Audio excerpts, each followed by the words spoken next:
I started listening to other podcasts. Yeah. Like, who listens to this? Like this sounds like you're talking through a water jug in your mom's basement.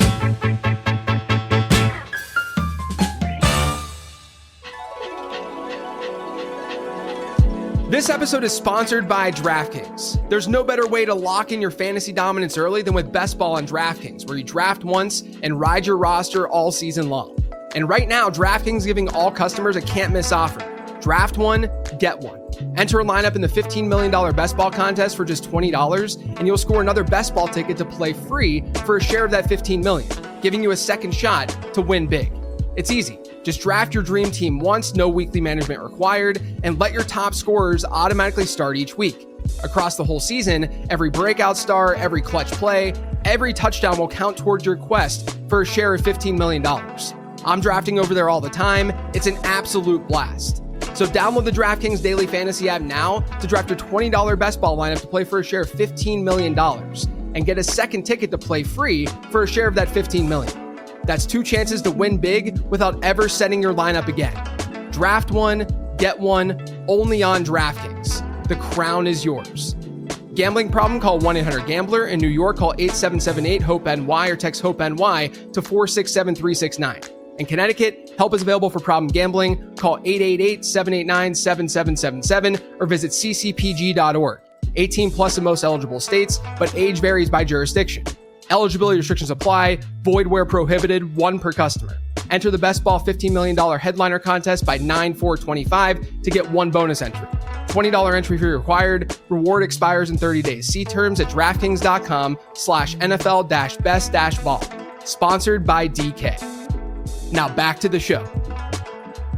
I was putting my clothes on today, and I just threw on a hat, and I realized that I'm wearing not just a Pittsburgh Pirates hat, but it's like just a Pittsburgh hat. Like there's just like an image of Pittsburgh here in the front. And then I'm like, man, I'm talking to Rich. I'm talking to a Cleveland guy.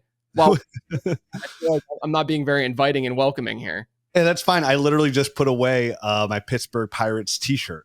Oh, wow. Okay. That's really crazy you say that, because I literally just put away that I bought at Pirate Stadium like a couple weeks ago, because like I grew up, my grandfather was a big Pittsburgh fan, and he got me into the Pirates real early. So my National League team is the Pirates. There we go. Follow them closely, but like big Paul Skeens fan, and reminds me of my grandfather. And I'm not one of those guys that says like, man, listen, if you're from the area, that's your team. Yeah. I have no qualms for them. Listen, right. Sport. You should be just as passionate you are about Pittsburgh or Tampa Bay or wherever as I am about Cleveland, right? Yeah. Like represent the city. I have like issues just with people like, hey, I live in Cleveland. I'm a New York Yankees fan. And Dallas fan. You're like, come on, bro. Like, I can't back that. But here's the other thing though too, is were you born and raised Cleveland? You were just in Cleveland forever. Yeah. So I was born and raised Pittsburgh. I haven't lived in Pittsburgh for 14 years at this point. So I born and raised, and I went to Pitt, and then ever since graduating college, I've been, I lived in Cincinnati for a little bit. Now I've been in Charlotte for about a decade.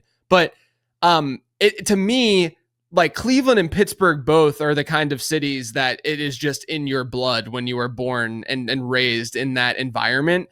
So it's even crazier when I remember when people would like come to school in like a Broncos jersey or something. I'm like, what are you like, who don't even have ties? Like there's no like familial ties to it or anything like that. I'm like, what are you doing, man? What are you doing? It's crazy. Yeah. Have some loyalty to the city you're from, or at least like say you grew up, like I have a buddy who's from LA, born and raised in LA, and he's a diehard Chiefs fan, but it has been forever. And because when Joe Montana got traded to the Chiefs, he was a Joe Montana's fan. So when he was little, he was like, that makes sense to me. Right. Yeah. Nothing, because pre-Pat Mahomes, the Chiefs were terrible. So like, right. It makes a lot of sense. But yeah, I'm a big hometown guy. Sports is obviously runs through my blood, and Pittsburgh and Cleveland are very similar cities in so many different ways, or so many of the same ways. And sports is one thing that really ties those cities together. I got to say this too. This is one of the few times in my life where Cleveland sports are objectively better than Pittsburgh sports right now. Because, if you think about it, because obviously the Steelers are a little bit better than the Browns, but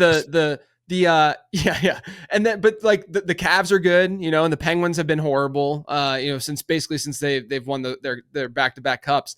And then the only, the difference then would be in baseball, and at least the Guardians are competitive. The Pirates are the Pirates. It's one of the most depressing. It's honestly very difficult for me to back a team like that when ownership doesn't care at all. Yeah, it blows my mind going to Pirates games, and like I've been to 2, and in both games I've been to, it's crazy. In between innings, constantly the fans screaming in unison, "Sell the team." Yeah, right. I'm like, do they do this all the time? And the guy behind me is like, we do it all the time. And it sucks, man, because like when you have an owner in sports, if you're passionate about it, like knowing you have no chance. Definitely, I'm lucky enough where the Indians Guardians are an extremely well-run organization. Right? Yeah. They're competitive year in, year out, have been since 1995 for the most. It's a very long time. So like they have a team you root for in a league that doesn't have a salary cap or a salary floor like baseball, knowing like your owner is holding you back from a sport that you're passionate about. Like, I don't even know how I could live with that. Oh, I've become far less of a like baseball was my sport growing up. Like I played and I watched like crazy, especially in the late 90s with during the steroid era. It was just so much fun. I mean, I know why it was as fun as it was, but it was still just so much fun, during that era. But like I look at baseball now and it's just very, very difficult for me to just get excited about it because my team, I grew up going to Three River Stadium and then into PNC Park and going to Pirate games all the time. And I've only had in my lifetime, like I'm 37 in my lifetime, I was 4 years old whenever they went to like the NLCS and stuff in the early 90s. But in my lifetime, they've had like 2 or 3 good seasons and that's it. And it's mind boggling to think about in a 30-year plus time frame.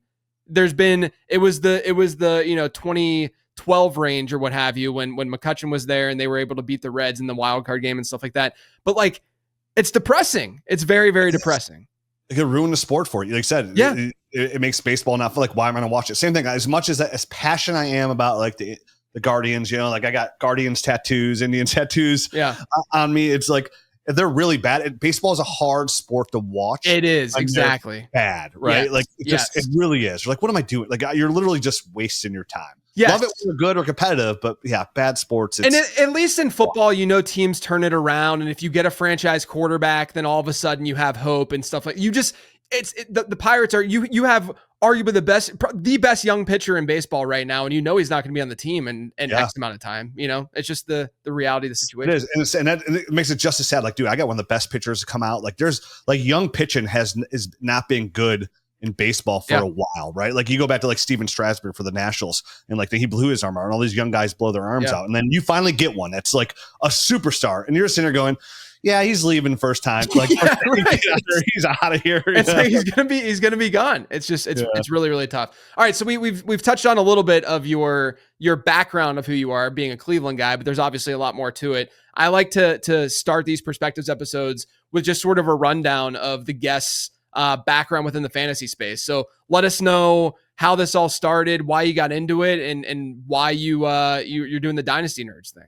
Yeah. So it started with my passion of just sports and football in general. And, like you mentioned, being a Browns fan, like we've been terrible since 1999. Like it's been abysmal. Nobody's had it worse than Browns fan. If you go to my X account, you can see my Browns rant that's pinned to my top. If you want to get a grasp of Cleveland misery, I do 11-minute rant on it. But, that being said, like I got really into the NFL draft because that was like our Super Bowl, right? Like we always had a top 10 picks. So like I was studying like these rookies, like not out of like fantasy football defensive players, because I wanted to know like how the Browns were going to get better and who they won the draft. Like, so I'm sitting there and I'm knowing all these prospects going off the board. And I was really into fantasy football. So right around 2003, like I discovered like, hey, there's a way to play. I heard it's called this game of Dynasty where you can draft like teams, keep them forever. And I was doing pretty good at fantasy at the time. And then like I was so into rookies, like if you study rookies, you keep those forever too. So I was like, oh, dude, I'm gonna start a dynasty league. Had no idea what it was about or anything. Literally made up the rules with my friends as we went along. Really cool. They kind of like transpired into like how people do play dynasty as well. Like we used to call the taxi squad our practice squad, trying to run it that way through NFL. And wanted to really start, like I ended up writing some fantasy articles for a website probably back in like 2010, because I was just really passionate about the game of fantasy. And I kept trying. I had a buddy who made websites, and I was just kept trying to like, I was like, hey, dude, we should create a dynasty website. There's like no information out there on dynasty. There's no good websites. And this is like pre-DLF even, who were like first. And Scott Fish with Fantasy Oasis. And I was like, and finally one day he came over to my house and he's like, dude, this is 2013. He's like, all right, I'll create you a website. He's like, but I have one rule, and what I asked for one thing you have to do. He's like, you got to create a podcast. So, and I'm like, what's a podcast? Yeah, right. Yeah. So on the internet, I'm like, all right, dude, that's what it takes. That's what it's going to take. So, yeah, started Dynasty Nerds in late 2013. Started a podcast, and the podcast started to take off pretty quickly. Pretty like we had nothing to compare it to. We didn't know how well it was doing because we just we didn't know what numbers were good. It wasn't until I got a job with ESPN Cleveland, and I was like, hey, our podcast does these numbers. Is that good? And they're like, dude, that's really good. Yeah. Yeah. You should probably start advertising on that, because we didn't even advertise. We just did our show. Right. And just started from there, man. Really getting into kind of like same purpose I have today. Like the whole reason I wanted to start Dynasty Nerds from the first place is I wanted to grow the game of Dynasty, right? Mm-hmm. Like I wanted to talk about it. Me and my friends always talked about it. I just wanted people, hey, you got to try this game out, because if you like fantasy, you're going to love Dynasty. So my mission statement from the get-go is, just to innovate the game, like to get it in people's eyes. And, now that we have the resources and the views and the money to do so, like it's great to be able to build the tools that I envision that would really help Dynasty players take their game to another level. So yeah, man, just been in the Dynasty game for a very long time, and just really want to grow the game and help the users be better players overall. So when you went out and started the podcast, are you like me, where if you were to listen to one of your first episodes, you're just like, I physically like get sick listening to how bad. So not just the advice, but just like the presence and like doing all of it. I would imagine though, like I started this show, I started Living the Stream, my other podcast are probably around the same time, but this show I started, Perspectives I started like 2 years ago, but this show, the Late Round Podcast, in 2017, even listening back to the 2017 stuff, I'm like, no, this is horrific. But I would imagine though, doing it that long ago, you would have just had no clue as to like what the right cadence is on a show in general. Like forget to be fair, even podcasts today, there's not that much transparency of like who's doing really well and who's not, and like what the numbers are and stuff like that. It's just like part of what the podcasting world is. But I just can't even fathom what it would be like back then doing a show that no one else is really doing. I mean, was it just,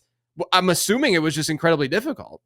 Yeah, it was 11 years ago. So it's kind of like, I would love to hear that back. I think somebody played it to me like 5 years ago, and I was like, oh my gosh, yeah, you're right. Like, this is right.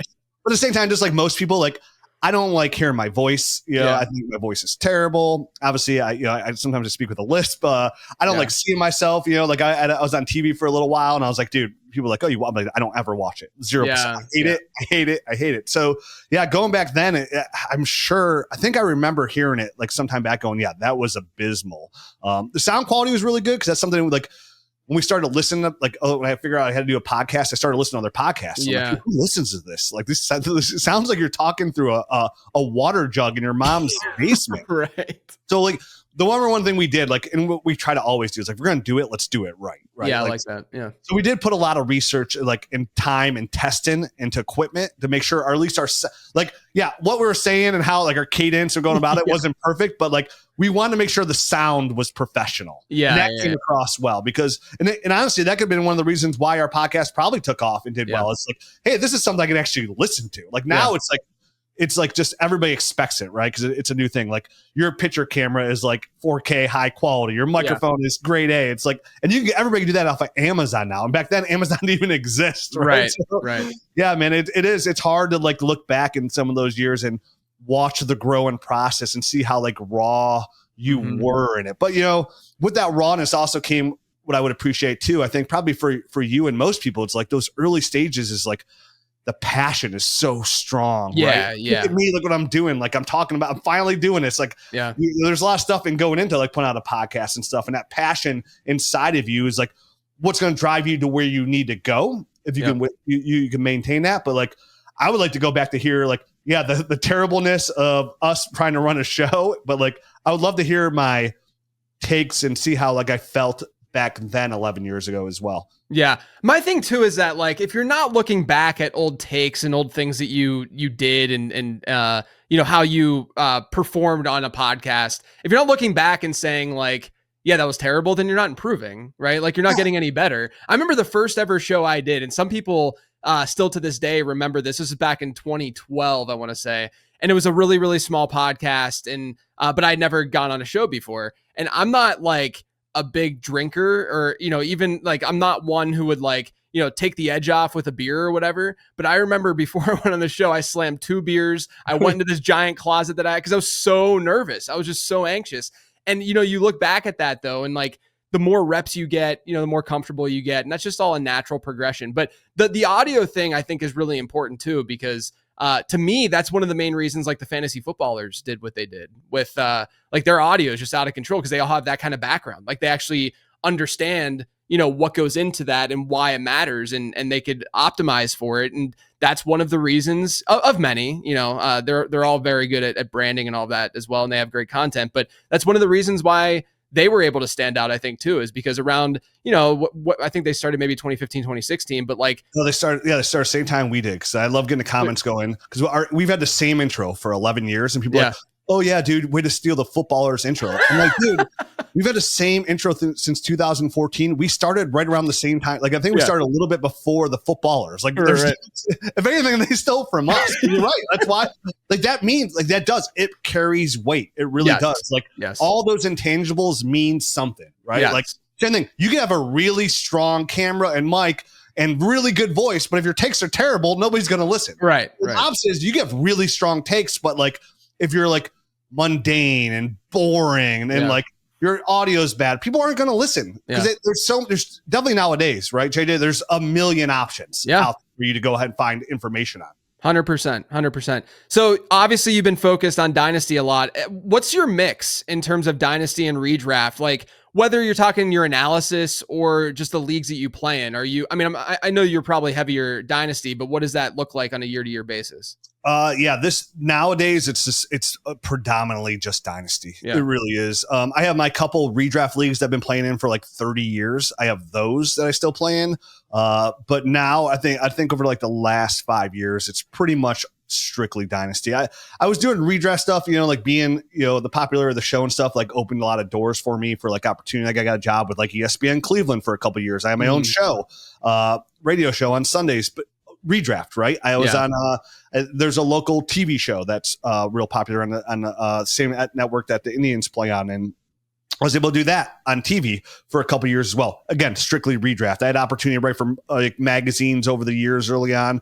Again, strictly redraft. So I use those as opportunity to promote myself, to find me to then push you towards Dynasty. Mm-hmm. But now over the last, I think, 5 years, man, it's just really just Dynasty. Yeah. So then with you being in the Dynasty game for so long, not to say that you're an old man at this point, but being in the Dynasty game as long as you've been, what do you think is one thing that you wish every Dynasty manager sort of knew or thought about to take their game to the next level?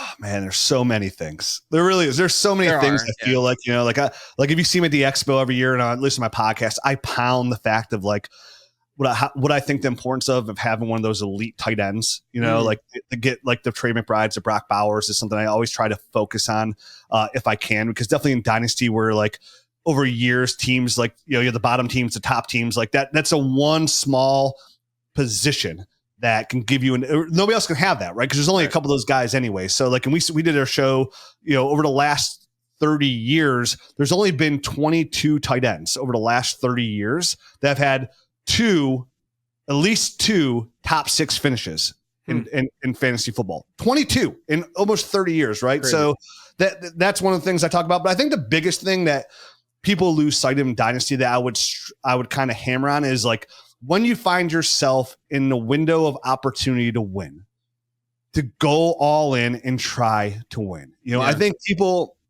in Dynasty it's easy to lose focus and not go all in because people don't want to trade their draft picks. Like if you follow me, like, in the industry, like I'm a big, like, if you're a contender, you shouldn't even have your draft picks. Like you should be trading those for guys that are going to help you win now. Older guys that have 2 to 3 years. Guys that are like, oh, I don't want to give up my first for him.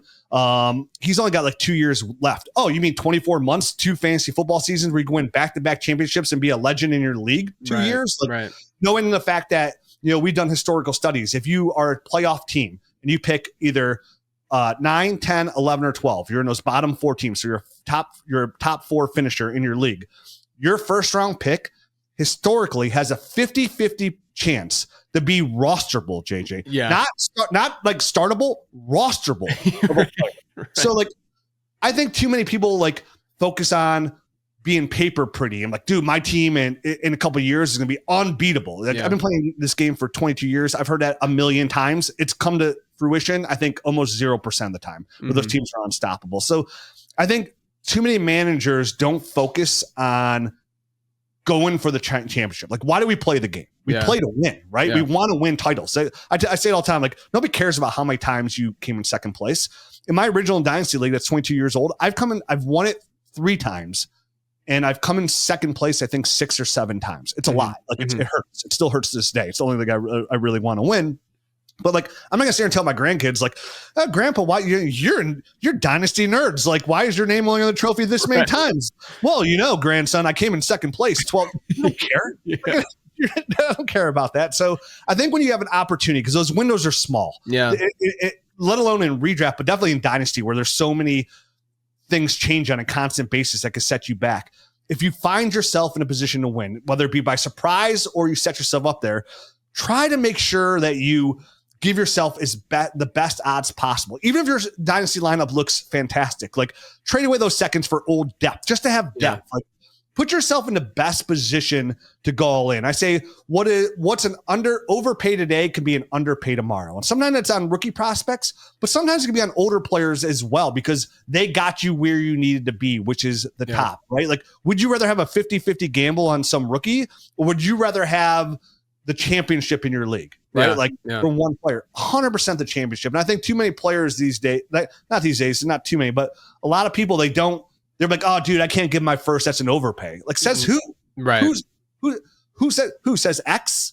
Says your league mate's an overpay? Like, and so, like, you have to be willing to overpay to win. Like, you have, like, nobody's just giving stuff away. So you have to be able to like slightly overpay. Is he worth the first? Maybe, maybe not. But will he help me win? And is that the cost of winning? Then so be it. Yeah, I think that, look, you said these days. I think it is more these days, though. Like, I do think that there has been a shift in the way that, and I'm guilty of this too. Like, this is probably my biggest flaw, if you will, as a dynasty manager, is I play scared when I have to go in very, very strong at accumulating value, right? But then there's the production side. You need to get production eventually, right? Like, you need to actually produce. And I think, though, that like the way that we analysts speak and the way that the conversation flows within the dynasty space, maybe it's the notion of productive struggle and that idea of during startups and like getting and how that can set you up so well for later seasons. But whatever it may be, I do think that there is a problem right now in the space, and I'm guilty of it, where people are too afraid. They're too afraid to get rid of some of these assets and these pieces that are deemed valuable by things like trade calculators. And that's another thing that I want to ask you about, because I get this question all the time and I have a take on it, but I'm way more curious to hear your take on it because, you've been in the game so long. But what are your general thoughts on trade calculators? They're everywhere now. Most sites have them. A lot of sites have them. Do you see the pros, or are you more seeing the cons and you just kind of avoid them? All right, so I got 2 things to basically say about trade calculators. One is I think they're a great tool for introductory like dynasty players, right? Yeah. Like, it's hard to grasp value, and it's so like if you're new to the game, you don't understand the value of like, oh, like this old player versus rookie that you don't know, but he's got a high upside, like Egbuka, who doesn't say like week 9 he hasn't done anything yet, right? And then somebody's offering you Mike Evans, you're like, oh, Mike Evans for Egbuka, fair, because you don't know, right? Like, so I think trade calculators are a great baseline for like new players, like to help them kind of get their feet wet and understand like, hey, like this calculator says like I'm like it's way off, right? Like I'm getting like bent over and this is not fun. So I think they do serve a purpose for that role. What I don't like is when somebody sends me a screenshot of like, oh, this trade calculator says it's fair. It's like, listen, dude, what's the value is what, like, same thing. If somebody knocks on your home and they're like, hey, I want to buy your home, You set the price, right? They don't tell you, hey, I want to buy your home for $100,000 or $500,000. You set the price. It's your home. If you have that player, it's what it's value to you, right? I say it all the time. Like every league is its own ecosystem. Yes. You'll see a player get traded in one league that would never happen in another league ever in a million years. And because like every team structures differently, everybody's personality is different. How they value players compared to draft picks is different. So like it's hard to use a calculator for that reason. That being said, that is why at Dynasty Nerds, we created our trade calculator in our app, which is Dynasty Gem, is you can input your own rank set into the app, right? So you get the app run off of Dynasty Nerds. You could run, you could take JJ Zacharysen's rankings and put them in there, and the whole app will run off of like yours or JJ's or anybody else you see, the footballers, anybody you want to see. And then now if you want to run it through the calculator, that will tell you if it's fair in your eyes, right? Or this person's eyes. So we create a calculator where, because everybody says like, oh, that website doesn't know what they're talking about. They're valuing too low. Okay, well, put your own values in there and have it run off of that. And then I think sometimes it's good to have where like, if you have it that way, you can check yourself. Like, do I really think this is fair? And then you run it through your own calculator. Like, oh, wow, this is pretty fair. I'm getting a better end of a deal because it's on my view of that player value. And that's how you have to really kind of view it, like from your eyes, right? Your value. Like if you feel like you're overpaying, then you're overpaying. Like it doesn't matter what Dynasty Nerd says or Dynasty Trade Calculator or any other calculator out there. It really comes down to you and the other owner and negotiating. And that's where the fair value is going to come into effect. What is your thoughts on them? So no, I agree with what you're saying almost completely, or I do agree with what you're saying completely. The only thing that I would add is I often will use, especially like a keep trade cut, because we know that a lot of people are going to rely on something like that. I'll use that for trade crafting oftentimes, where I know that someone might be viewing that, and I don't want to say I'd game it, but I'd game it, like I know that there are instances where if you overweigh one side with just a bunch of assets, but a bunch of those assets, aren't going to be league winning assets, but that will accumulate to a score, and they try to adjust for that. Don't get me wrong, but that'll accumulate into a score that would then be equivalent to some league winner. And then especially if you know that it's like a shallower league or like a 10 teamer with not many guys starting in your lineup, and you know that one singular player is going to make a bigger impact, then I'll use that to my advantage more from a game theory perspective. But I do agree with you completely about, especially for newcomers to the game. Like I started a dynasty league with buddies maybe like 6 years ago. We call it Dynasty Virgins. That's the name of the league because no one in the league other than myself had played Dynasty before. And, I think that trade calculators in that environment are really helpful. They're really impactful because no one's played before. They have no idea how to value these guys. And, you also want in leagues like that, you ideally want an environment where people aren't doing like massively crazy things to really make things lopsided for one team, et cetera, et cetera. And I'm not saying you veto trades or anything. I'm very, very anti-veto. I'm just saying that you want to give people the tools to be able to make the most rational decisions possible. But, as an additive, like, do you use trade calculators to your advantage like that? Like going to like a keep trade cut or something just to see what it's saying and then see if you can game it a little bit, knowing that someone in your league might be using that tool? I never use keep trade cut, if I'm being honest. It's fair. I don't look at it. I know we look at it from a website perspective, like kind of like they use that as one of the tools to kind of like see how the pulse is on the community. 100%. Right. I'm a big ADP guy. When I do stuff like that, I'll look at ADP. Yep. That's my tool for like, ooh, like I'll flip that side, and that's a narrative I follow to kind of find that leverage. Yep. But like, and you're right, you can craft trades to make it look fair by adding, here's 3 third-round picks. Exactly. Now the calculator says it's fair. Like throwing these 2 turds that nobody wants, like go ahead and flush them. So no, I don't. I use ADP compared to that's the tool that I use because like at Dynasty Nerds, like we run constant like mock drafts. Like like we run multiple a week, so we have like instant live ADP essentially. So like I like to use that to help craft trades, right? Like because I really feel like Dynasty is a game of like, I think in the most simplest form, I describe Dynasty as a very simple game of who to buy, who to sell, who to draft, right? Mm-hmm. So the draft part is like a certain time of the year. Outside that, the whole year, all year long, it's who to buy, who to sell. And it's a game of windows, right? And game of opportunities. And it could be the littlest news, the littlest sign in it that changes those windows, right? And like the best dynasty managers are going to buy and sell in those right windows. Yeah. And ADP kind of gives you a good bird's eye glimpse into that, what the pulse is on the people and what they're thinking. And I use that to kind of craft trades. I'm like, oh, wow, this guy jumped that much. Like, okay, now I got to put that in there, put in the trade calculator, see how it looks in there too. Like, I do use calculators. I don't send screenshots to people like that. Don't. No one listening. Don't be that guy. Don't be that guy. Yeah, but I'll do it to more like, okay, I'm gonna offer this trade like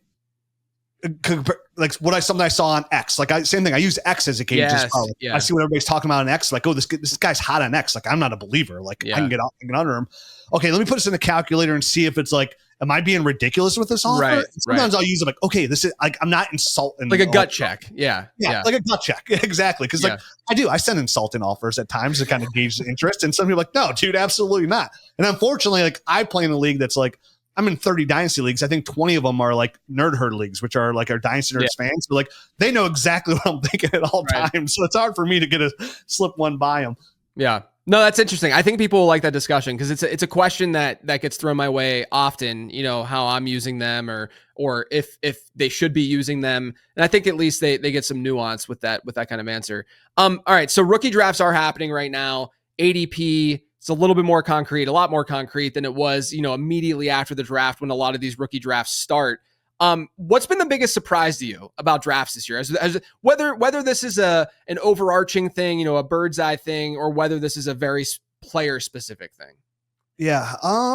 Right now, like I do feel like it's a weird class 2025 because once you get past like pick number 8, like there's such a broad pool of players that like all those players go in that pool, but it's like an 8-person pool. And it's kind of like beauty of eye of the beholder. So like, I don't see anything crazy there. Like, you know, Travis Hunter has been a guy you can go from anywhere from 1-2 to 1-7. That's been a mix in there.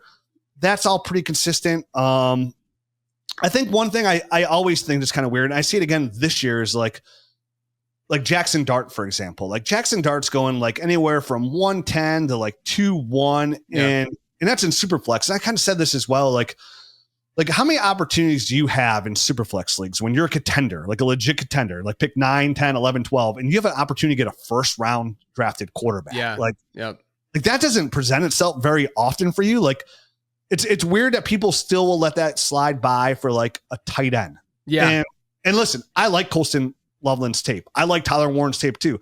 They're still tight ends. I just told you earlier, like in the last 30 years, there's been 22 tight ends that have had more than at least 2 top 6 finishes, right? Yeah. And we use top 6 as a finish because anywhere tight end from 7 to 15, they're the same guy. Yeah, it's replaceable, right? Yeah. They're replaceable. So like, and I say on the podcast all the time, people don't realize like when you make a trade, like, and I'm using this from a super flex standpoint, right? Because most of my leagues are super flex tight end premium. So if you're in a 1 QB, obviously this doesn't mean anything. Have you found that more leagues are super flex these days than, especially startups, I would imagine, but that's been a shift too. We didn't really talk about it. I'm sorry for interrupting, but like it's got to be like, what do you think the split is with super flex to 1 now?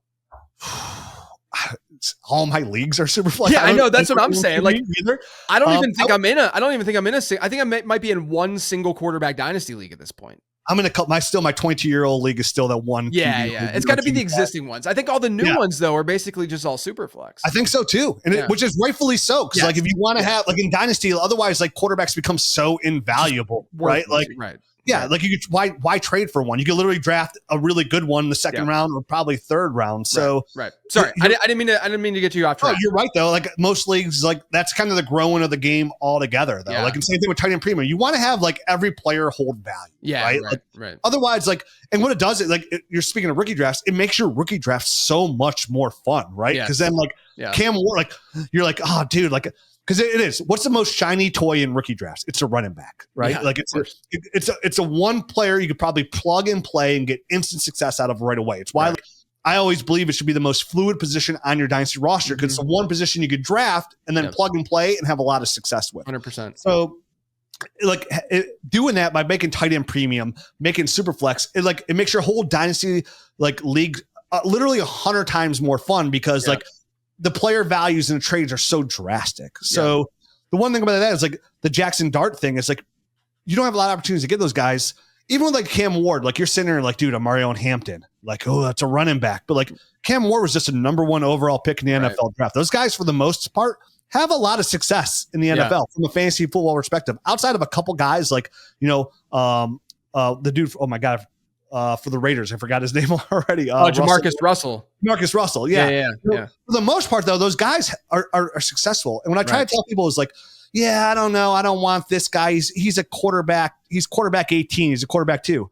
Well, I try to say all the time, a quarterback 2, quarterback 18 is a top 60 overall fantasy scorer overall. That's a league winner, right? So like if I draft, if you like, I don't know if I want Jackson Dart, I'll probably just be like quarterbacks 18. He's 21 years old. Like, yeah, bro, that helps a lot of value, right? Yeah. That's a lot of value. So seeing guys like him slip are a little surprising. I think RJ Harvey slip into the second round to me is a little crazy. Again, for that instant value. And we live in a world where like, what have you done for me lately? What have you done for me lately? Like if you don't produce as a rookie, people are like, one of my favorite things in Dynasty is players that I loved in like the previous year's draft class that didn't do much, especially tight end, like trade for those players the following year for that new shiny toy. Like, okay, I can have a little patience, right? Like not everybody is Malik Neighbors. Not everybody is going to hit the ground running and be the star like these Lad McConkey. So for the most part, it's a weird question to ask because like beauty is in the eye of the beholder in this draft class. Like you might like the tight end, you might like the quarterback, you might love Luther Burden over Matthew Golden, where like, I'd rather just take Jaden Higgins. Like, personally with that. That's just me. Like I like Cam Skattebo, or I'd rather take the shiny running back, like a Caleb Johnson. So it's really hard to answer. It's been pretty chalky, I think, this year. Cause like you have Ashton Genty at 1, then you have from Cam Ward to like Trevian Henderson, that group. Quinshon Judkins is consistently that like in his own tier at like 8. And then it gets real wild for those guys from Tyler Warren, Colston Loveland, Matthew Golden, RJ Harvey, Jackson Dart. Like it's been a real hodgepodge there. I think one thing that's kind of surprising is the value people are passing up at tight end. We saw a lot of tight ends go in the second round of this draft class. Yes. I agree with this. Yeah. Because to me, like an example of this, like my model really liked Terrence Ferguson. Right. Mm-hmm. So like the fact that there's this massive gap in ADP and choose your own adventure with the tight end. I'm just using Ferguson as the example. Like if he's a great example. Yeah. Right. Just like unbelievably athletic tight end, pretty good production profile. A guy fits in an offense that he, maybe it'll take some time, but that's what we get with all tight ends anyway. And so, and maybe he surprises too and just gets work quicker than we expect. But to me, the gap between, and look, Tyler Warren and Colston Loveland are both very, very, very, very good prospects. But I just don't, I don't see why the gap in ADP exists between them to some of these other tight ends. And again, it could be one of these other tight ends that whoever you end up liking. Yeah, no, he's a perfect example. I think was he the third tight end off the board, Terrence Ferguson? Yeah, I think he was too. I might have to look that up right now. It was him, Arroyo, and Mason Taylor. Mason Taylor was the third tight end off the board to the Jets. Yeah. Then it was Terrence Ferguson, and then Arroyo, and then Harold Fannin went really high in the third, who only led college football in receptions and yardage last year, which is pretty crazy. Yeah, no big deal. You're right, like. Terrence Ferguson's such a big athletic tight end, right? And I love Colston Loveland. I don't necessarily love his landing spot. Like I like Tyler Warren a lot. I don't know if I love his landing spot. I love Terrence Ferguson's landing spot. Mm-hmm. We've seen Sean McVay. He's tried to implement the tight end into his offense over since he's been a head coach, whether it be Tyler Higbee, they try to use Colby Parkin, Gerald Everett. Yeah. Gerald Everett, Sean, if you obviously Rams fans probably know this, but if you watched the game, Sean McVay, you could tell he's tried to find that tight end to utilize in his offense. It's such an innovative mind. And I'm a big I think landing spot scheme coaching matters a ton. That affects my dynasty rankings a ton. We have the nerd score, which is what we base off of just film only, right? And we've had a lot of success with that. We've outproduced NFL draft capital with that. And we've just created this year, we got to implement post draft, landing spot, draft capital. So we call that Nerd Score Plus. But a guy like Terrence Ferguson, who gets really good draft capital on a team that doesn't have a ton of draft capital and a really good offense with a really good offensive mind with, an older receiver on the outside and Devontae Adams, yep. You're getting him in the 3rd round. Right. And like we said, there's only a couple tight ends that are out there that are legit. Like, why aren't you swinging the bat for a guy like that? Just like, if you're going to gamble, right? Like a 3rd round pick has a 7% chance to be a hit, which is meaning you're going to put up either a tight end, like a top fantasy finish. Like you're on the board. You're like, you enter the actual statistical category of being like a wide receiver 2, something like 7% chance. Like, why wouldn't you, instead of taking like a receiver, take it in the 5th round, which is almost like a 1% chance of competing. I think over the last 20 years, there's been like 5 guys that have hit in that category. Like, why wouldn't you take a shallow position value with high draft capital? People are so like, I'll just pass on the tight end. And that's where like I draft a lot of those guys. So like, I am a little shocked to see Arroyo, Terrence Ferguson, even Harold Fannin, and Mason Taylor. Mason Taylor's going on the board a little bit higher, definitely in tight end premium, but even he's going like back end second. But you can get Terrence Ferguson and Elijah Arroyo in the 3rd round of your rookie draft. Right. And people are out there drafting like 5th round receivers ahead of them. You're like what great value that is. Yeah. And not only that, but I think that a lot of these tight ends this year, a lot of them don't project well. Obviously like Tyler Warren and Colson Loveland, Tyler Warren's in a really crappy spot for 2025. And then Colson Loveland, like you said, a lot of mouths to feed in that offense, and they still have Cole Kmet. Who knows how that split's going to look. But if you look at some of the other tight ends, Mason Taylor is probably going to be the starter right away.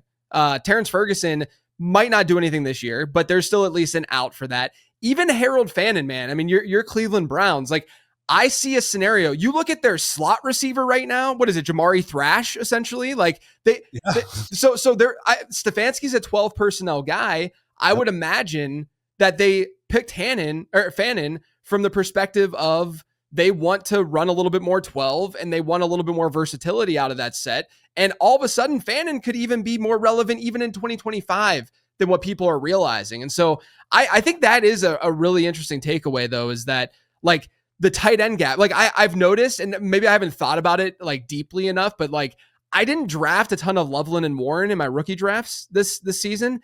And I think the reason why is because I was getting a lot of these other guys in like the 3rd round, as opposed to spending that 1st rounder, on those 2.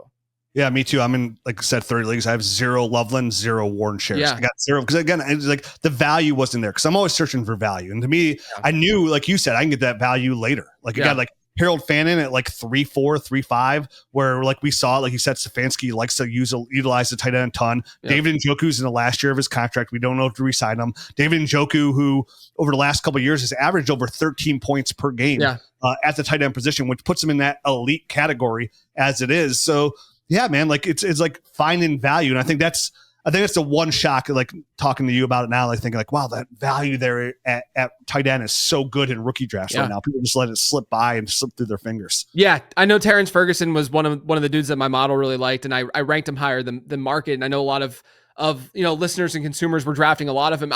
It's interesting though, like I do my rankings immediately at the end of the draft, right? So I can get my guide out and everyone just has them and they're ready to go. So I'm not influenced at all by ADP, which is kind of frightening in a way, right? Because you obviously want to think about value and such whenever you're drafting these guys. But Ferguson was just one of those dudes that really popped, on my end. And I ended up being, I think I'm like 10 spots higher than ADP with him right now. Dude, I love it. And see, I do that for a living. Like I am one of those people like, dude, I don't listen to other dynasty podcasts. I don't do anything like, and I don't care, like, we always promote, like, on Dynasty Nerds, like, we go left when other people go right. Like, I don't care where ADP is or something like that. Like, I'm not here to, like, go with, like, the herd. Like, I'm here to give you my opinion, right? Like, why are you listening to me? Because you want to hear my opinion on something. So, like, if you're all in on Ferguson, then great. And, like, sometimes it could be wrong, right? Like, I was pounding the table to take Clyde Edwards-Helaire 1-1 after his draft capital, blah, blah, blah. But, like, also, I was the one that said Devon Achane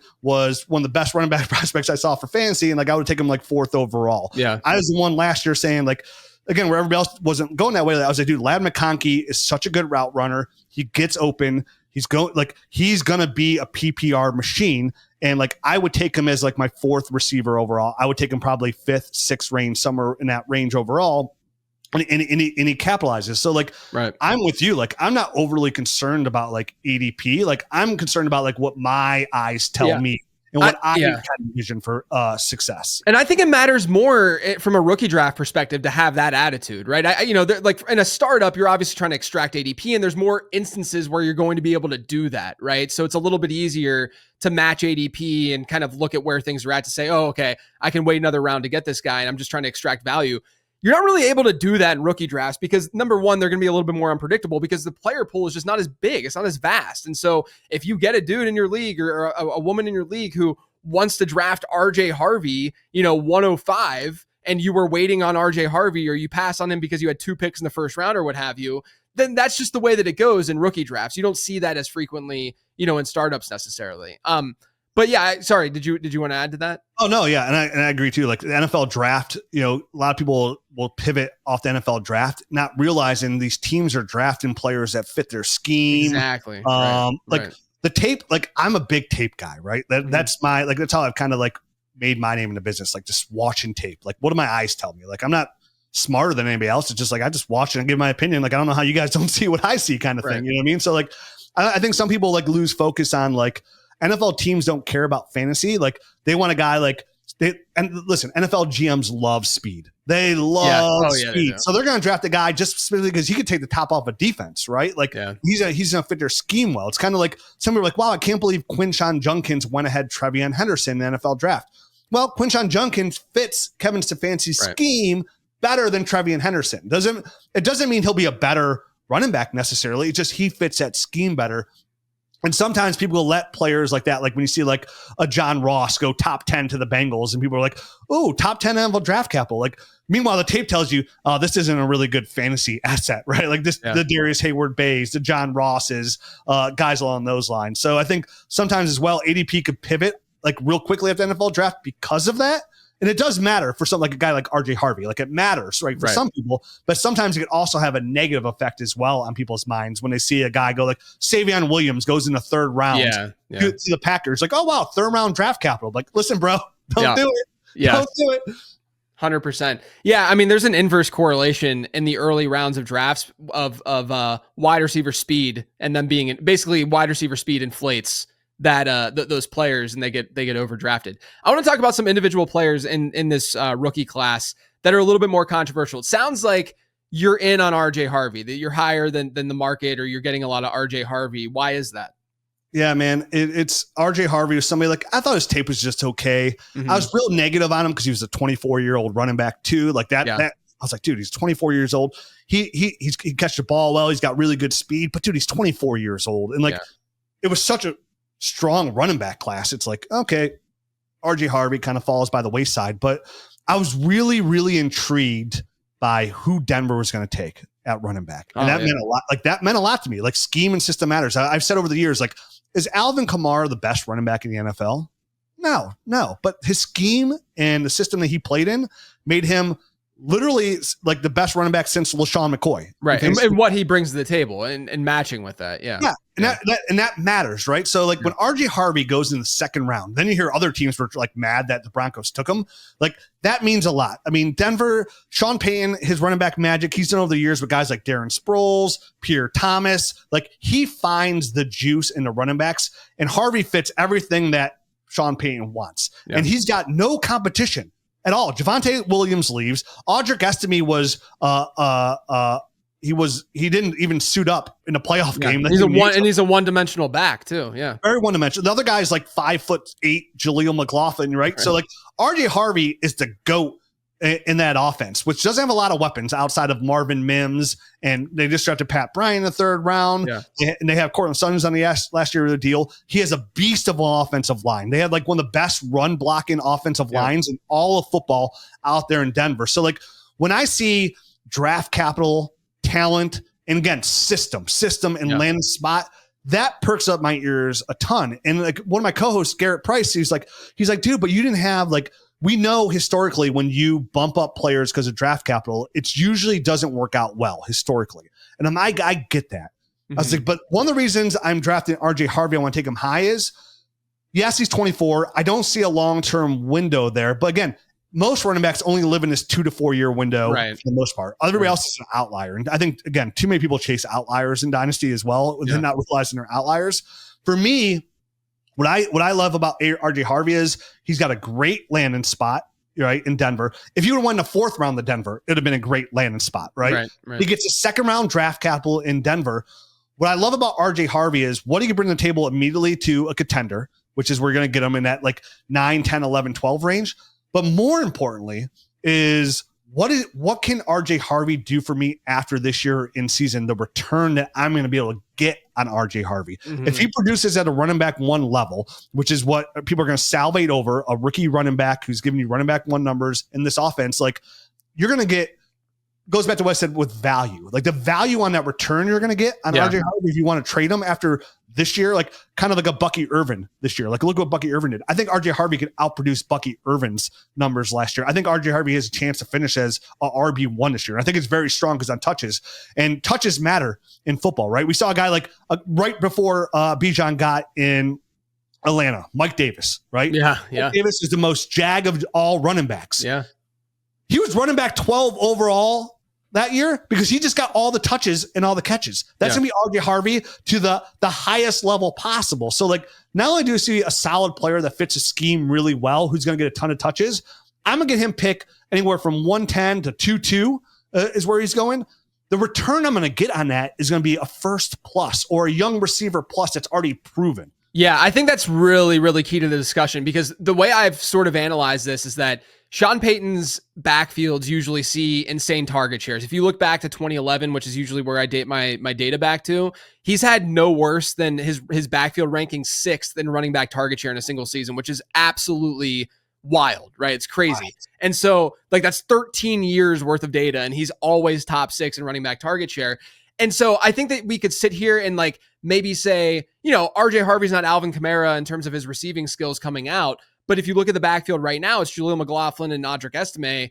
RJ Harvey's the best pass catcher in space immediately, in that backfield. So he's going to see a lot of that work more than likely. And so you can see that path then in year 1. And so I think that if you then don't see, unbelievably good pass catching skill or great pass catching skills from him in year 1, like you're saying, you have an opportunity to flip him after this year if need be, right? Or if he does show off and he does blow up, then you get to keep him and you get another few years of RJ Harvey in a great Broncos offense. So that's been the piece for me as well with him is that, you can say what you want about, and look, there were some red flags for me analytically with him where, he's older. And to be fair though, I like to associate the journey of a player with that age. Like he started out as a quarterback. He tore his ACL at one point, right? Like there's a reason, at least some reason as to why the late career production happened, for a guy like Harvey. When there isn't that reason, it's a lot more difficult to buy into that player, right? Yeah, I think when people are like, well, dude, like Jaden, like I was really, after watching like Jaden Daniels tape, for example, I was like, dude, when I got done watching his tape, I was like, I'm in some dynasty leagues where like if I had to 1-1, like I would really consider taking Jaden Daniels over Caleb Williams. Like I really would. And people like the argument's like, well, he was only at that 1 year of like being really good. I'm like, well, yeah, that's okay. Like I expect players to get better. Like, right. Yeah. I mean, like we're supposed to get better. Like that's the whole point. Like people break out at some point. So you're right. Like following that path of like why they got to that point is also, it's crucial. Yeah. Yeah. So like, look, his age is a thing. Like I'm not dismissing that. It's a thing in the model that I use and in the ZAP model. And it's a thing that, we would ideally want early career production, in college, but sometimes at least if there is that reason, it's a little bit easier to buy into. One guy that I definitely want to talk about is Emeka Egbuka because, landing spot wise, I think it's been mixed in terms of the way that folks have felt about him. How do you feel about him as a talent, and how do you feel about him as a pick in rookie drafts right now because of that landing spot? Yeah, 2 thumbs up on both categories here. Nice. One being a player, like I feel like, outside of Ashton Genty, there might not be a safer player in this draft in my eyes than Emeka Egbuka, right? He's not that player that does anything like top tier, like he's the best at, but he does everything above average. Like he's a really good route runner. He's got really good hands. He really works the sideline really well, a really smart football player. So when I see players like that tells me that's success, right? Kind of like a Devontae Smith, a person like he does everything really, really well. Kind of like a Chris Godwin, even, he was actually one of the comps and the analytical comps in my model was actually one of them was Chris Godwin. He's my comp for him as well. Yeah. And I think people fail to remember last year, up until Chris Godwin got hurt, the week before that, Chris Godwin was wide receiver 1 overall. Yeah, all even a point. Like it was him and Jamar Chase. Chase passed him, I think, the week before he got hurt. But it was only like by a couple points at that point as well. So like people are like, oh, I don't love the landing spot. What don't you love? Mike Evans is 31 years old. He only has this year guaranteed on his deal. Right. Chris Godwin is 29 years old. Baker Mayfield has elevated his game finally to another level. Mike Evans probably won't be on the team next year because they did draft Emeka in the first.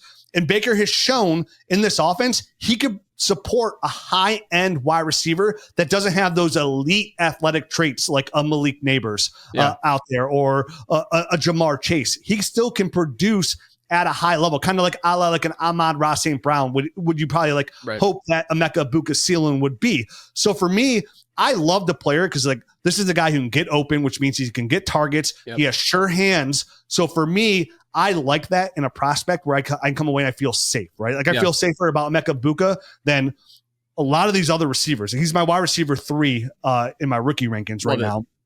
And I absolutely love the landing spot, man. He's got a secure quarterback. He's got a good offensive scheme. He has a clear path to be the number 1 guy here in the very near future as well. Like, because I'm always looking for like clear paths, right? Like same thing with like Devontae Smith. He gets drafted to get AJ Brown. And like, oh, dude, I love the player, but AJ Brown's the alpha there, right? Yeah. That kind of hurts a little bit. It's why I'm kind of down on Matthew Golden, to be honest with you as well. It's like, where's that path for fantasy football success? Because when I'm watching rookies and I'm giving my perspective on it, it's not from an NFL perspective. It's literally from a dynasty fantasy football perspective. Like, who's going to give me points? Like, I'm trying to get the most points possible for the longest time possible. That's how I look at these players. And I think Emeka has a really, really good path to produce at a high level for you. And even if it's like, dude, if he turns out to be like Robert Woods, where he's like wide receiver 13, 14, 15 for like 8 years, that's a huge, massive win in Dynasty. Yeah, Woods was his top comp. Woods is a really, really close analytical comp with Egbuka, but Godwin was another one that ended up popping for him. I want to ask you about the Cam Skattebo versus Bhayshul Tuten dilemma that people are going to be facing in the second round of these rookie drafts. 2 early day 3 picks, 2 very, very different running backs as well, and 2 situations where you can make arguments either way depending on how things sort of like boil down and work themselves out in Jacksonville. So sounds like you're in on Cam Skattebo, but how does that compare and how does he compare to you to Bhayshul Tuten? Yeah, I'm a big Cam Skattebo fan, so it's kind of hard to like ask. Like, it's night and day when I see with those 2 players. Like, I love when I can sit down and watch film and have fun doing it. Like, I'm excited to turn on the next tape, and that's Cam Skattebo. Like. The guy's got really, like, people talk like he's slow, but he's got really good short bursts, like which is what you want. He's probably got the best contact balance outside of Ashton Genty. Yeah, he's on another offense that, the offensive line's not great. It's been proven, but not a lot of weapons there. It does suck because I do like Tyrone Tracy. Me too. Yeah. He was actually one of our sneaky guys last year. I was like, dude, I really like Tyrone Tracy. I have so many shares of him because I was on the podcast saying, hey, you have to draft this guy. And he showed us last year. What impressed me the most is like his vision for like playing running back for such a short period of time. Like his vision was really well out there. But that's fine because a two running back offense can work. So I think Cam Skattebo for me is I liked his tape so much. I would clearly take him like probably in that anywhere from that 2.3 to 2.5 range in my rookie draft, where Bhayshul Tuten's probably at the back end of my second. What I like about Tuten though is he's an explosive running back, right? He's got that 4.32 speed. He's a very solid pass catcher. We know he's got the fumbling issues. He had 9 fumbles in college, which is not good. Yeah. He fumbled his first carry, which kind of sucks. But like, I think Jacksonville, again, I try to follow some tea leaves, and I think Jacksonville tried to tell us something where like they took Tuten and they also took LaQuint Allen. Both guys are very viable in the passing game, and the running backs they have now in Travis Etienne and Tank Bigsby are not that. They're not viable. And when we look at Liam Cohen, he likes to do a lot of motion, right? Create space for players. And that's where Tuten thrives, right? Like in that outside zone scheme, get him some space, let him kind of like flourish there. And I think Liam Cohen's probably looking for something along those lines. We might not see Tuten produce early because Travis Etienne's contract is guaranteed this year, pick up that 5th-year option. But I think there is at least a path for him to kind of be that guy, kind of like even like an like a Bucky Irvin, where it's like maybe you have to wait till like week 8, week 9, somewhere on those lines. But there is a path because speed at running back, like that's a huge component. And the fact that he went in the 4th and Cam Skattebo went in the 4th, like, I mean, Cam Skattebo was just a couple picks away from being a day 2 guy. Right. I think those guys were kind of hurt also by the flux of running back talent that was in the draft. Like people were sitting there in the draft and like in the 3rd round going, man, like I really want to draft these running backs are probably a little higher on the board, but there's only like one more cornerback left, one more defensive lineman or offensive lineman, but there's like 8 running backs we like here. Yeah. So we can wait till the next round and grab that guy. And I think that's why we saw Tuten, Skattebo, and honestly a run of those running backs. Yeah. Woody Marks and ETN. Yeah. And so, Woody Marks is an example for is like a guy like the Texans gave a 3rd round pick next year. For him too. So like when you look at draft capital, they used a 4th and a 3rd round pick on Woody Marks. So Tuten for me and Skattebo, like both really good upside players in completely different ways. Yes. It sucks because I think Cam Skattebo is a very good pass catcher and he can run routes for his size as well. But Tyrone Tracy is a former receiver and he can run routes as well. Exactly, so right. That the Tyrone Tracy does hurt Skattebo a little bit for me. And it's why I have less shares than I thought I would have. I only have 1 share and I love the player. I don't know how I would lean that way. I think on positional value, JJ, I might lean the value on Tuten towards the back end of the 2nd. Yeah. And instead of taking Skattebo, grab like a Jaden Higgins instead. Right. Something along those lines. Yeah. Yeah. I think that to me, Tuten has, I think probably a little bit bigger of a ceiling just because of that breakaway speed and because of what he can do. If that backfield shapes up the way that it could, like, there's a non-zero chance that they trade Travis Etienne before the season starts. Okay, let's say that happens, and obviously there's a clear path. But if they don't, then I do think that long term, what they're thinking was exactly what you're saying, where Tuten's a good pass catcher, a really solid pass catcher who can be create these big plays and be a good change of pace, while Tank Bigsby is more of that early down guy for them. And realistically, that tandem makes a lot of sense. Like the two of those backs. Similarly, I think Skattebo and Tyrone Tracy make a lot of sense, where Tracy is sort of the Tuten in that example, right? But both of them bring a little bit of a different skill set to the table. But yeah, I mean, Skattebo, at the end of the day, he looked good in my model because he probably had the 2nd best production profile in the class behind only Genty. Like it's pretty wild. I do wish that the 40 was a little bit better and that we got, a little bit better of a speed score, because there is a little bit of that correlation, but that's also not totally his game anyway, but it works on tape. People see that and like, 4.6, like 4, like that work. Like, I know it sounds slow when you hear guys run 4.3 what you want, but like that still works. If you watch Skattebo's tape, he was able to get to the edge and still outrun defenders. Like, it's not like he's like some sludge out there, right? Like he's like, he's running molasses. Like he's fast enough, right? Yeah. Like, and how many, like, you don't see a ton of those breakaway runs anyways for a lot of these guys. So for me, I'm with you. Like, all of us were really big on Cam Skattebo, and like we didn't understand how nobody else was like in on his tape, because watching the tape and what your eyes tell you, like, this guy is a baller. Yeah, he's fun. He's a lot of fun. I can't wait to see him play. All right, I don't want to keep you too long, but I do want to hear if you have any sell candidates right now that seem obvious to you. You talk about those windows, you talk about these time periods where guys seem obvious to trade away or to trade for. And trading for, I think, is the less controversial, take as analysts, right? Like, here are some buy candidates. We don't hear nearly as much crap thrown at us whenever we say, go trade for this guy, but we'll hear more when we say trade away this guy. So I'm going to put you on the spot and say maybe 1 or 2 guys that you'd be trading away right now. Yeah, it's always like, again, that's my dynasty model: who to buy, who to sell, who to draft, right? Like, so like, what are those windows? Like you said, buys, it's easy. Like, I think there's some good sneaky buys out there, like Jerry Jeudy, Jalen Wright, I think are some really good buys out there. But a sell for me is going to be kind of a shock to some. Now, I think I want to preface this by saying, sometimes when you sell, you say to sell a player, it doesn't necessarily mean you think that player is a bad player. You don't think he's valuable. Yeah. It just means you feel like his market is overvalued, right? Yeah. So like when I talk about buy and sell windows, like those sell windows mean something to me. And my sell right now is CJ Stroud in Superflex leagues. even as a rookie, I was like, from what I saw on tape, I was like, man, I think CJ Stroud, like the most of his value comes from his age, right? Like he's a 21, 22-year-old quarterback. He just finished as a rookie quarterback, 22, but like he doesn't offer a ton of running upside. And that, like from a quarterback perspective, that's going to limit you. Like if you don't offer a ton of rushing upside, it's going to limit you. And right now his ADP is 23 overall. Like, and that's like really high in Superflex tight end premium drafts. And for me, I like to call stuff like that, like tearing down a little bit. Like, okay, who can I get for CJ Stroud? Again, because I know everybody else loves CJ Stroud, and I like CJ Stroud.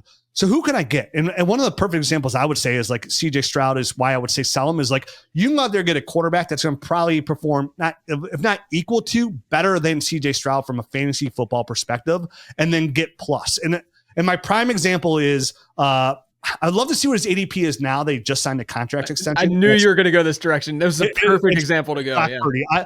I've been saying, if you listen to my show for a while, I've been saying for 2 years, Brock Purdy is the best value in Superflex. I remember going, like, I was hanging out with Ryan McDowell, something. I'm like, Ryan, I was like, you know what the best value in Superflex right now is? I was like, it's Brock Purdy.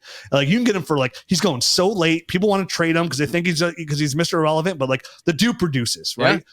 So when CJ Stroud has ADP of 23 overall, again, we're talking about like dynasty trade calculators, how I use ADP. Yeah. I look and I see ADP. Brock Purdy has ADP of 45th overall. That's a couple rounds later. That means I could probably turn CJ Stroud into Brock Purdy plus like a 27 first. Like, right. One, I love the 27 class. It's been a strategy I've been doing a lot lately. Honestly, I've been using our tools is getting a lot of 27 draft capital. But like, can I get Brock Purdy and a first? Can I get Brock Purdy, honestly, plus anything for CJ Stroud? CJ Stroud's 23, Brock Purdy's 25. And honestly, since Brock Purdy took over, which was week 13 in 2022, from week 13 on, Brock Purdy was quarterback 9. Last year, or 2023, he was QB 6. Last year in 2024, weeks 1 through 17, he was quarterback 12. Yeah. So Brock Purdy's been a quarterback 1 every single time he's taken a snap on the field throughout the year. CJ Stroud has not. Now, they bring in Jalen Noel, they bring in Jaden Higgins. Will they help him? Yeah, but he also had Tank Dell and Nico Collins, right? So like that didn't make a world of difference. I just think CJ Stroud, like he lives in that quarterback like 18 territory. And I'm sorry, like if you're going to be 23 overall in Superflex, like I need better than that. Like I need Brock Purdy numbers. Like if Brock Purdy was going 23, that makes sense to me. So like same thing, like guys like Jordan Love are going behind CJ Stroud in that category. Bo Nix is going behind CJ Stroud. And I know he's a little bit older, but again, he offers some rushing upside offense. Like to me, like it's just like if the name value outweighs the production, I'd rather just go ahead and trade that player and move down. So CJ Stroud is one of those guys I believe that I would be selling if I had any shares of them. Yeah, it's a good call out, especially when you could even just look at redraft rankings right now, and Brock Purdy is ranked ahead and gets drafted ahead of CJ Stroud in redraft. So like even in 2025 alone, you're going to get an edge with that kind of move. So yeah, that makes a ton of sense. Makes a lot of sense. Rich, I really appreciate your time, man. This was a lot of fun. Really great chopping it up. Let everyone know what you're working on, where they can find you, all that good stuff. Yeah, dynastynerds.com is where you can find all our content. If you just look at any kind of social media platform, if you put in Dynasty Nerds, you're going to find us. Like we put out content every single day. You're everywhere. I'm at Dynasty Rich. I'm on there. Like I don't post a ton, but I answer questions on there. Like I've gotten away from posting a lot. Yeah. on X. I can't blame you. Can't blame you. Yeah, like I've moved to the point like I like to give my opinion on the podcast and everything. That's how I do too. Yep. Yeah. Every time I want to like tweet something out, I'm like, oh no, I got to say that for the podcast. Exactly. Exactly. So I'm a big podcast guy, but yeah, I mean, again, we're always there. Like I guess I'll pimp the Dynasty GM. It's our app. I mentioned the trade calculator in there. That the app has so many different tools inside. My favorite's the league analyzer because like in Dynasty, it's so easy to get stuck in the middle, right? Like it's so easy. So like we try to give you a bird's eye view of where you stand in your league because I think people get artificially inflated in Dynasty leagues because what you don't realize is like in Dynasty, teams are tanking. They're trying to lose. So you have like 2 to 3 teams that are tanking. So that's going to artificially push you up in the standings. Like when your team's just a middling team and there's nothing worse in Dynasty than being stuck in the middle. So the Dynasty Gem, it's in your app store. Check it out. Check out Dynasty Nerds.